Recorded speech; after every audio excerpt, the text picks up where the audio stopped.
Na porção dessa semana, a gente lê sobre o trágico episódio dos 12 espiões enviados para a terra de Israel. 10 deles voltam com um relato negativo e 2 deles voltam com um relato positivo. Agora uma pergunta rápida para você, testando seu conhecimento de Bíblia. Quem foi que enviou os espiões? Talvez você diga que foi o povo que pediu para enviar e Moisés concordou, mas a resposta acho que vai te surpreender, e a gente vai ver no vídeo de hoje. Eu sou Yair Alon e essa é a Energia Semanal.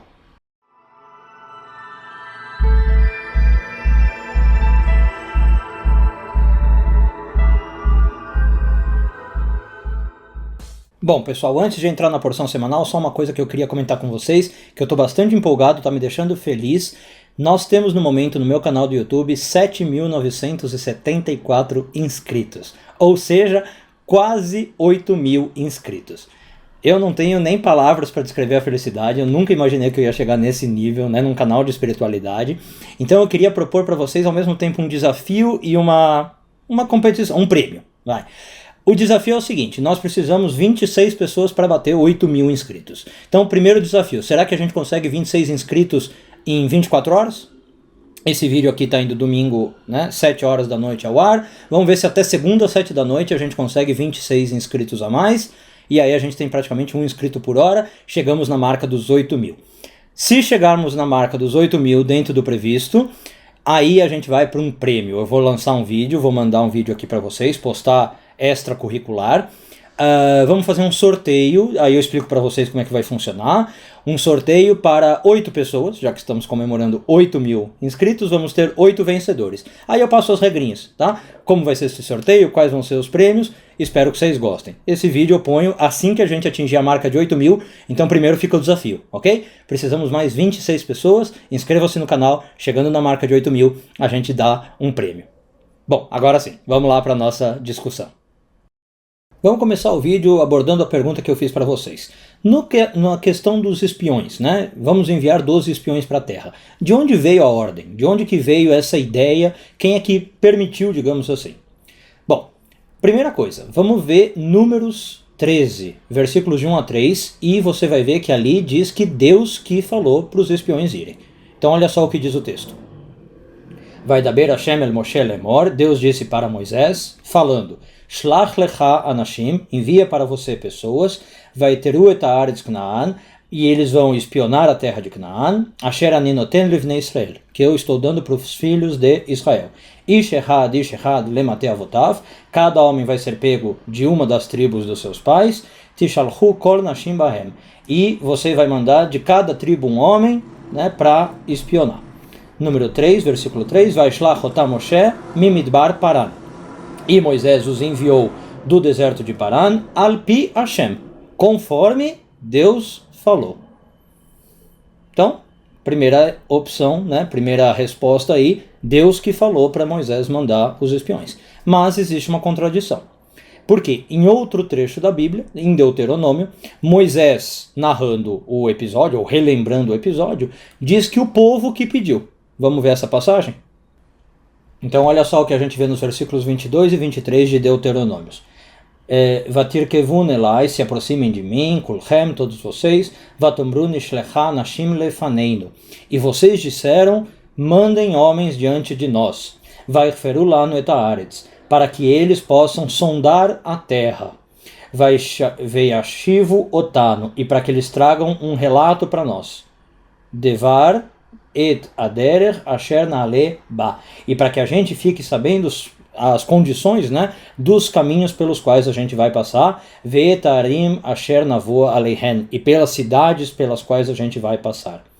23, vaitav beinai adavar, e a coisa pareceu boa aos meus olhos, Moisés fala, né, eu concordei com a ideia, achei boa a ideia, vaikach mihem shnei masar anashim, e peguei de dentre vocês 12 homens, ish echad lashevet, um homem de cada tribo.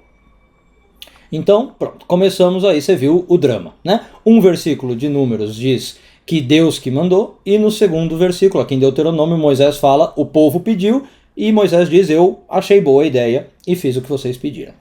Então, como é que a gente resolve essa contradição? Geralmente, quando a gente tem contradição, o que a gente faz? A gente vai ver um dos comentaristas da Bíblia para ver como ele aborda. O comentarista mais famoso é Rashi. Bom, Urashi tem uma solução para isso, né? Uma proposta de como resolver esse conflito. Urashi diz o seguinte, não é uma contradição.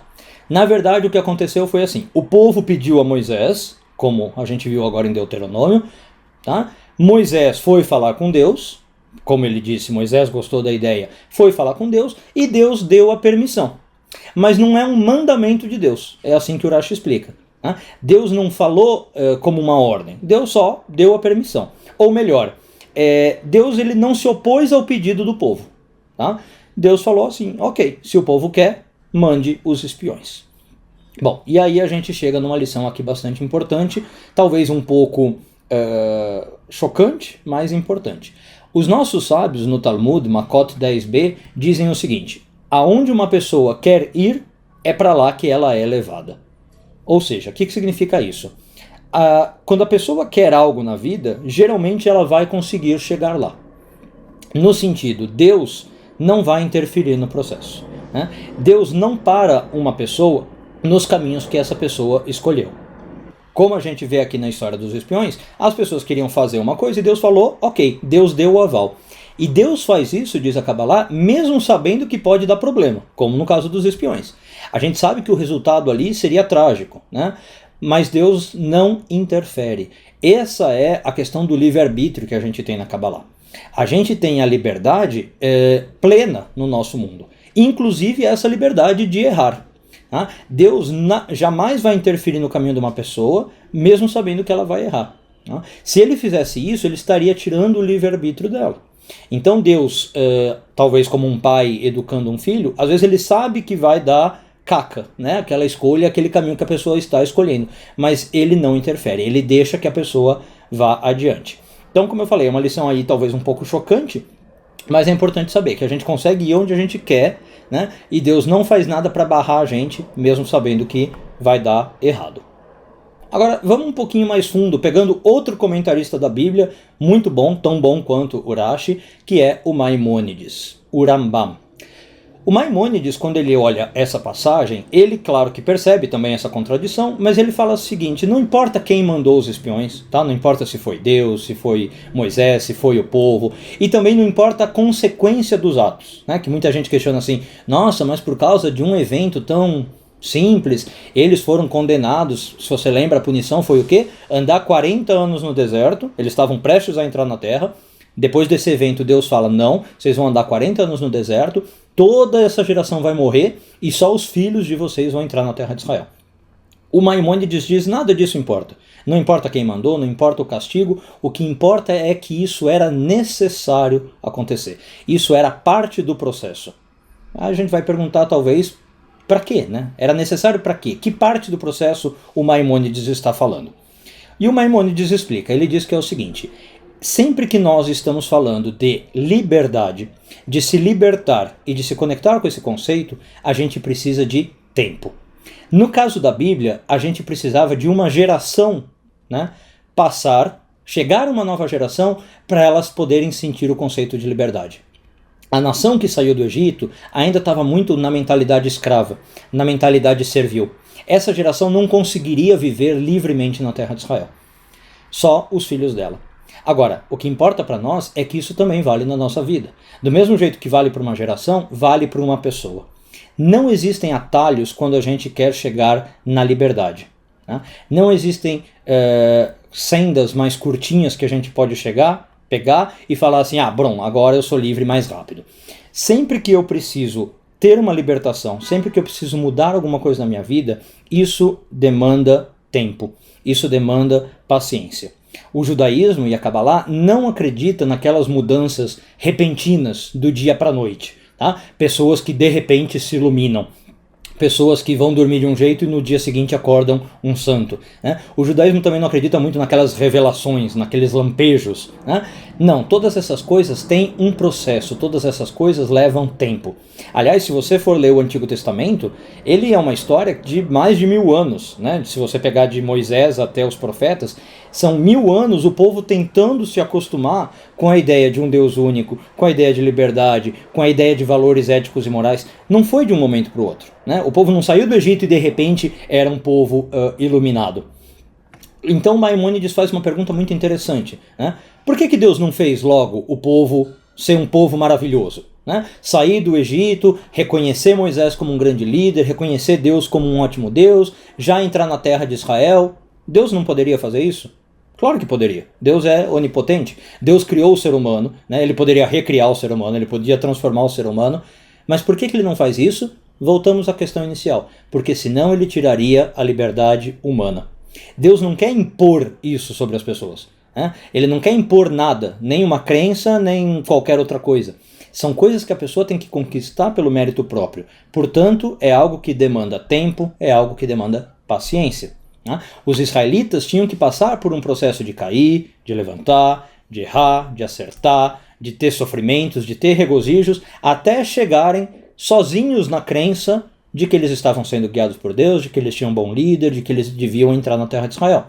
Não era algo que tinha que vir de cima para baixo, percebe? Não é que Deus tinha que falar assim, ó, vocês vão entrar convencidos e estão tudo uma maravilha, amanhã vocês estão na terra de Israel. Isso é um processo. Ou seja, o Maimônides acaba explicando um conceito muito profundo, embora o Maimônides não fosse cabalista, o conceito é cabalista. Ele diz que até mesmo Deus, quando vai fazer alguma coisa na Terra, ele é limitado às questões humanas. Deus tem que trabalhar com material humano, ou seja, ele tem que trabalhar no ritmo do homem, e é um ritmo lento. Deus não vai chegar na sua vida e fazer você mudar, como eu falei, da água para o vinho, do dia para a noite. Né? A mudança leva um tempo, a mudança tem um processo, e Deus tem que atuar dentro desse processo. Aliás, cabalisticamente, a gente fala que esse é um dos conceitos do Tzimtzum. O que é Tzimtzum? Deus se restringe na sua atuação do mundo. Deus poderia atuar livremente no mundo, fazer tudo como ele quer, mas ele não faz isso. Ele se segura, ele se controla e deixa o mundo rolar na energia dele. Então vamos lá. Juntando os dois conceitos que a gente viu. Nós vivemos num mundo onde nós temos uma liberdade para agir. Deus não está aqui presente controlando nossas vidas ou interferindo fortemente nas nossas vidas e muito menos impondo coisas sobre nossas vidas.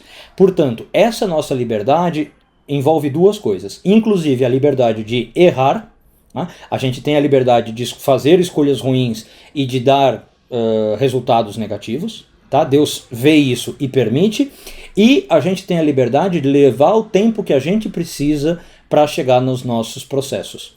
Também temos essa liberdade. Deus não fica encurtando o tempo, nem acelerando e nem apressando a gente. Se você precisar 20 anos para perceber alguma coisa na sua vida, Deus vai esperar 20 anos para você perceber essa coisa. Se você precisa de 5 dias para ter um lampejo sobre algum aspecto da sua vida, é 5 dias. Tá? É você que vai definir o tempo. Então, assim, ter essa liberdade, eu vou confessar para vocês, e talvez vocês concordam, não é algo muito fácil. Tá? É difícil. Muitos, talvez, ouvindo uma aula como essa, iam preferir a falta de escolha e um tempo imposto. Né? Talvez muitos falariam assim, seria tão melhor se Deus já me falasse o que fazer, ou já me imbuísse com o que eu tenho que fazer, e já me desse um tempo fixo, né? Em 3 dias vai estar resolvido, mas isso não funciona na espiritualidade. Talvez no mundo físico até funcione, né? Talvez por isso, se a gente pensar na história, a gente teve muito mais governos tirânicos e totalitários do que democracias de liberdade, né? Porque viver em liberdade não é fácil.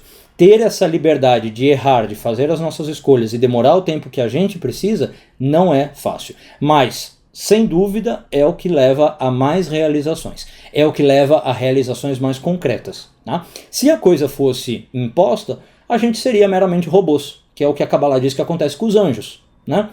Aí a gente não teria, na verdade, também crescimento pessoal.